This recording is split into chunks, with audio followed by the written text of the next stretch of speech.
ప్రభునందు ప్రియమైన శ్రోతలకు వందనములు. ఈ పోడ్కాస్ట్ కార్యక్రమం నాకు స్వాగతం. మీ అందరి కొరకు ఈ కార్యక్రమమును ప్రసారం చేయుచున్నాం.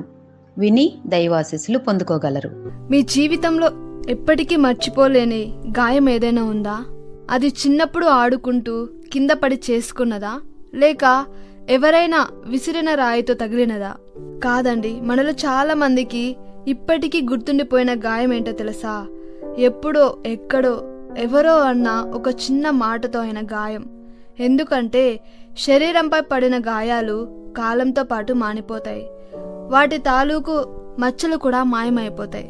కానీ హృదయంపై పడిన కొన్ని మాటలు మాత్రం జీవితాంతం పచ్చబొట్టులా గుర్తుండిపోతాయి. పరిశుద్ధమైన గ్రంథంలో సామెతలు 18:21లో ఒక అద్భుతమైన మాట ఉంది. జీవ మరణములు నాలుక వశము, దాని యందు ప్రీతిపడువారు దాని ఫలము తిందురు. మన మాటలు ఒకరిని ఆకాశానికి ఎత్తగలవు, అదే మాటలు ఒకరిని పాతాళానికి కూడా తొక్కేయగలవు. దీనికి సంబంధించి మీకు చిన్న కథ చెప్తాను. ఒక ఊరిలో ఒక 14 ఏళ్ల కుర్రాడు ఉండేవాడు. అతనికి కోపం చాలా ఎక్కువ. కోపంలో నోటికి ఏది వస్తే అది మాట్లాడి ఎదుటి వారిని బాగా బాధ పెట్టేవాడు.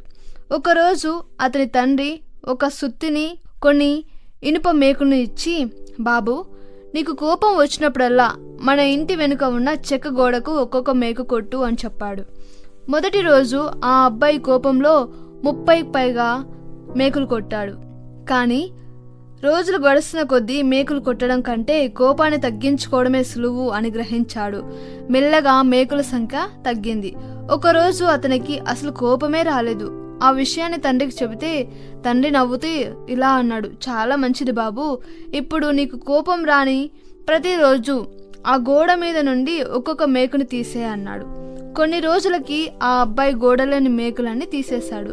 తండ్రి అతన్ని ఆ గోడ దగ్గరికి తీసుకెళ్లి ఇలా అన్నాడు, చూసావా బాబు, మేకులైతే తీసేశావు, కానీ ఆ గోడకు పడిన రంధ్రాలను చూడు. ఆ గోడ మునుపటిలా ఉందా? లేదు కదా. అలాగే నువ్వు కోపంలో అన్న మాటలు కూడా ఎదుటి వారి మనసులో ఇలాంటి రంధ్రాలనే చేస్తాయి. నువ్వు తర్వాత సారీ చెప్పినా ఆ మాటను వెనక్కి తీసుకున్నా ఆ గాయం తాలూకు మచ్చ మాత్రం అలాగే ఉండిపోతుంది. నిజమే కదండి, మన మాటలకు అంతటి శక్తి ఉంది. నువ్వు చేయగలవు, నీకు ఆ సత్తా ఉంది అనే ఒక పాజిటివ్ మాట ఓడిపోయి నిరాశలో ఉన్న ఒక వ్యక్తి జీవితాన్ని మార్చగలదు, అతనికి కొత్త ఊపిరి పోయగలదు.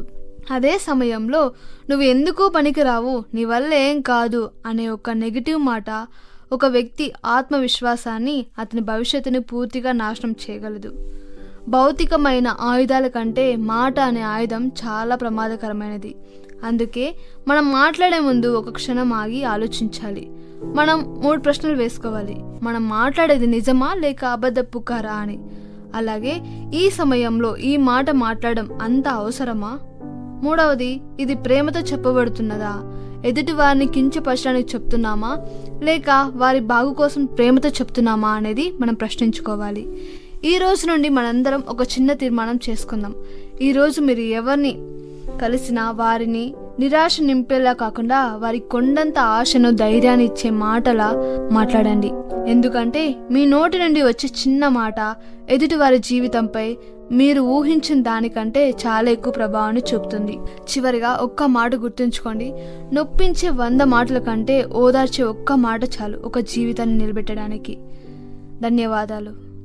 ఈ కార్యక్రమమును గూర్చి మీ సలహాలు మరియు మీ ప్రార్థనా అవసరతల కొరకు మమ్మను సంప్రదించవలసిన మా ఫోన్ నంబర్ 9448585039 మరియు ఈమెయిల్ ఐడి info@fibaonline.org.